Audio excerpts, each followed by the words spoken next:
Hi there. You know, looking real good today, girl. What's your name? Ooh, it's a pretty name. You know, if I was gonna name an angel, that's the name I'd give her. Me?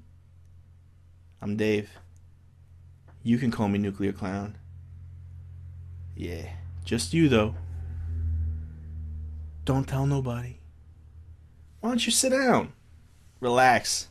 Get comfortable, huh? You had a long day. Slip into something sleek and elegant. There you go. Now what I want you to do is just lay your body down. Relax. Because we're going to talk about some pro motherfucking wrestling, baby.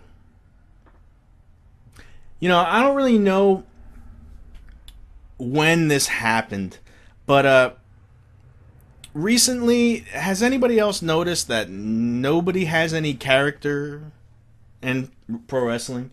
Really, I mean, when I was growing up, before they would put somebody on TV and you know, show you what they can do in the ring, they'd have a little bit of a backstory.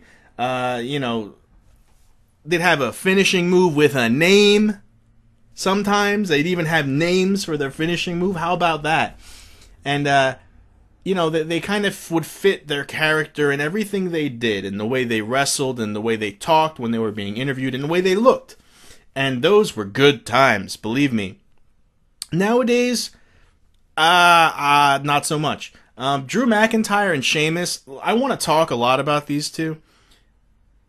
I have a problem with them elevating two guys who are pretty much basically the same. One's Irish, one's Scottish. They both come to the ring with the weighing 13 stone or whatever. Both have finishers that are unnamed. Are they done yet? Like, put it back in the oven. It's not done yet.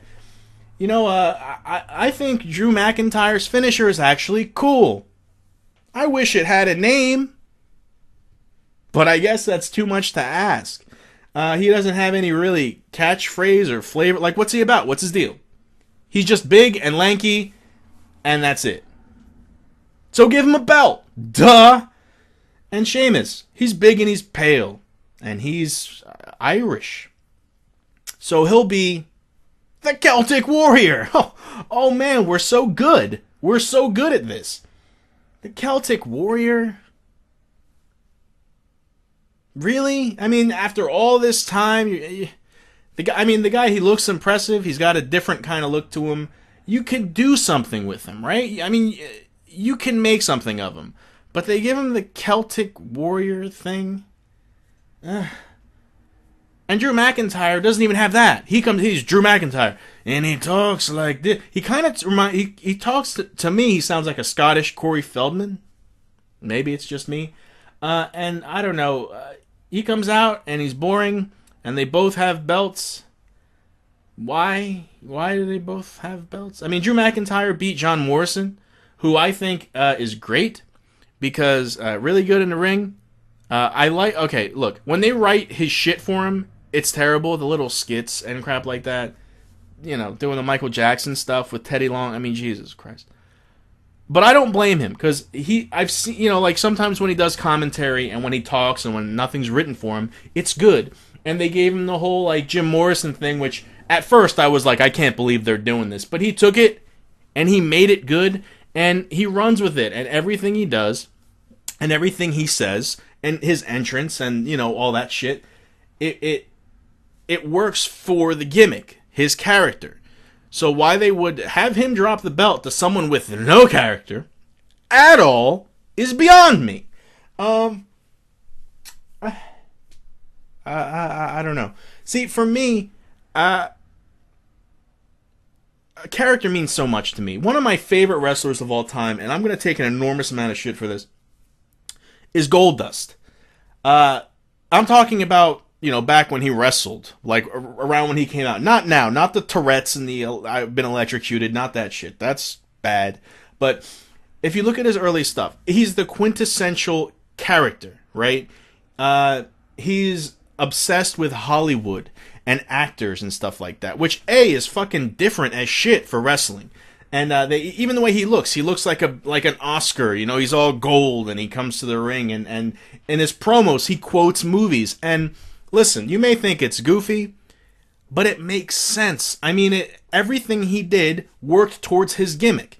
They said, this is what you are, this is what we want you to be, and he really took that and ran with it. And I think it was great. I think it was great. Sorry.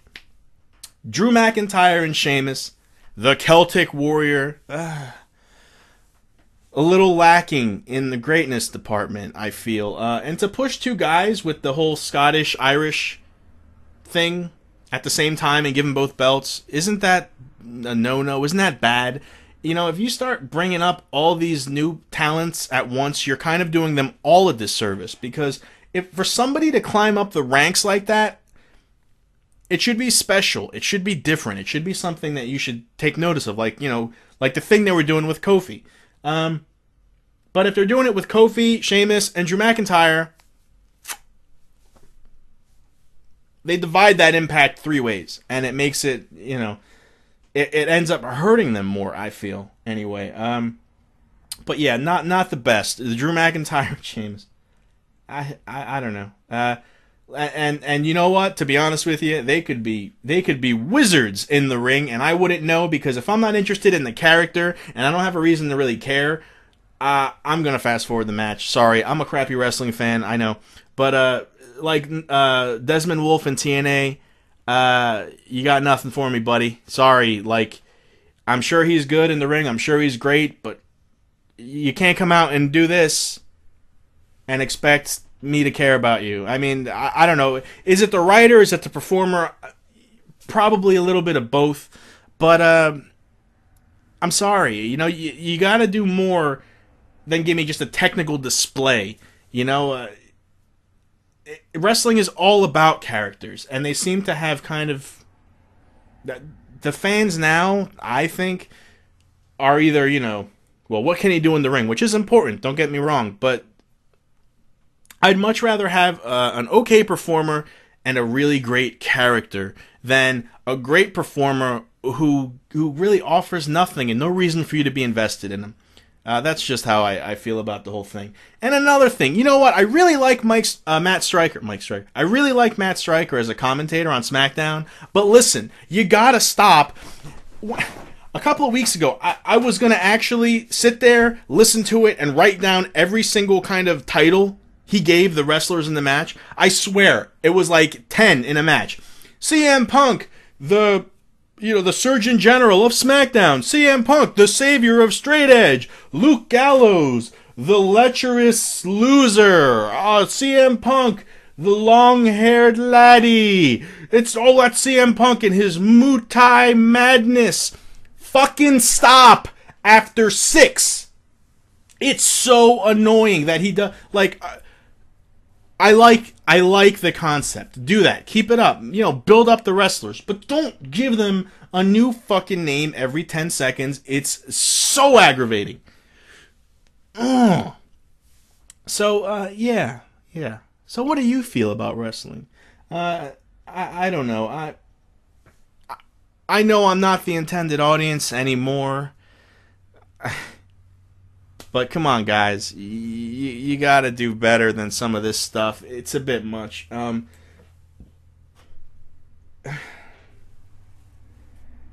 it's a shame, because when wrestling's good, it can be really something. And when it's bad, it's fucking embarrassing. And I really am now with the state of Raw. I'm embarrassed to watch wrestling.